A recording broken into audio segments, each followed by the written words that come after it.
Hi guys, my name is Trevor Sullivan. Welcome to this CBT Nuggets skill where we're going to be learning about the Redis cache service. Now, if you're not familiar with Redis cache or you haven't heard of it before, you might be wondering what it is. Well, Redis cache is an open source tool that runs as a service in the background that allows you to store data in memory for high performance data retrieval and storage purposes. Now, what are some common use cases where you might want to use Redis?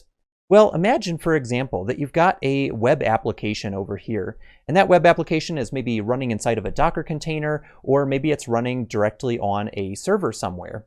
Now, let's say that web application needs to retrieve some data from a database that's sitting over here in something like MySQL or PostgreSQL or maybe Microsoft SQL Server, and that query, let's say, could take maybe somewhere on the verge of 30 seconds or maybe even all the way up to a minute to run. Now, if you have a user that's sitting in front of their web browser with a web application and they are trying to retrieve some data, such as maybe a report or something, then waiting 30 or 60 seconds is not really a great user experience. Wouldn't it be better if we could get the performance of that report data or whatever data it is that the user is trying to retrieve down into the sub 5-second range, for example, or maybe even sub-second for that matter, depending, of course, on how large the data set is? Well, this is where Redis cache comes into play. So what we can do is, instead of directly querying a database, we can actually store data inside of a Redis cache instance and make the retrieval of that data occur directly from memory or random access memory or RAM from a server that's running the Redis service, instead of the web application having to go all the way back to the database service. Instead, the web server can check with Redis to see if it has the data that it wants, and if not, then the Redis cache can be populated with data from the original database.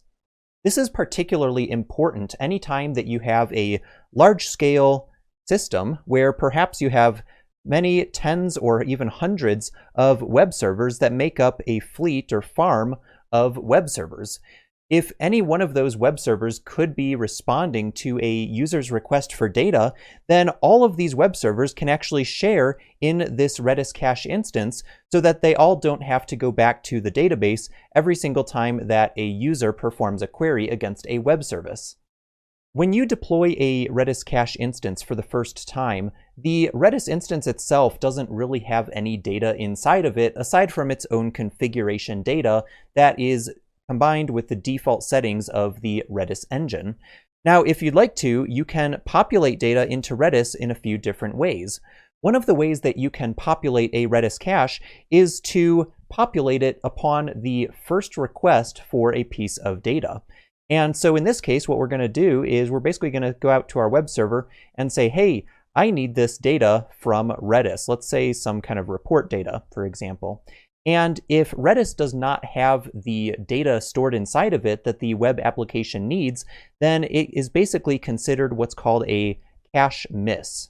Now, if the cache fails to respond with the appropriate data, then the web server can go directly to the database server, retrieve the data that it needs, and then actually put that data back into the cache so that the next time that that same server or a different web server needs to retrieve that data, the cache will then be populated.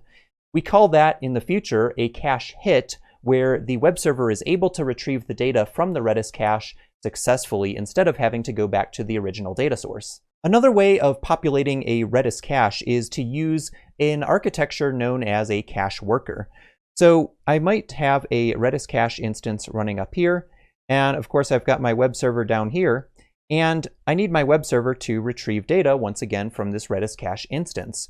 Now, instead of the web server having to worry about populating that cache, I could actually just go ahead and plug in another service, a separate worker process, in between the database and the cache called a cache worker. And so basically, this cache worker has one job. Basically, it just monitors the database for any changes to the original data. And if something changes, then the cache worker will go ahead and populate that data into the Redis service so that the next time a web server requests that data, it is ready and waiting. Now, there are quite a few different ways that you can deploy a Redis cache instance. The first and easiest way to do that is to deploy what's called a Docker container. And you may have heard of containers in lots of other scenarios. However, Redis is very easily deployed as a standalone Docker container. This is especially helpful if you're just getting started with Redis and you're just learning about it, or you're just developing an application locally on your development workstation against a Redis instance. Another way to run Redis as well is to deploy it inside of a managed service.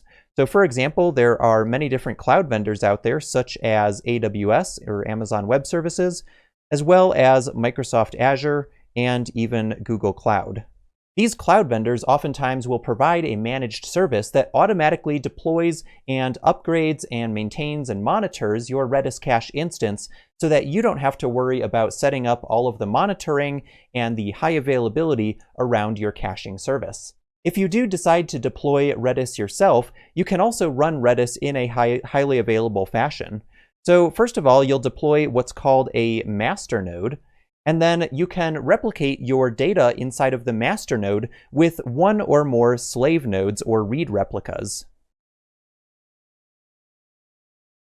So now that you understand a little bit about why we would want to use Redis cache in an application architecture, let's jump into learning about some of the basic data structures that are supported by the Redis service. I hope this has been informative for you, and I'd like to thank you for viewing.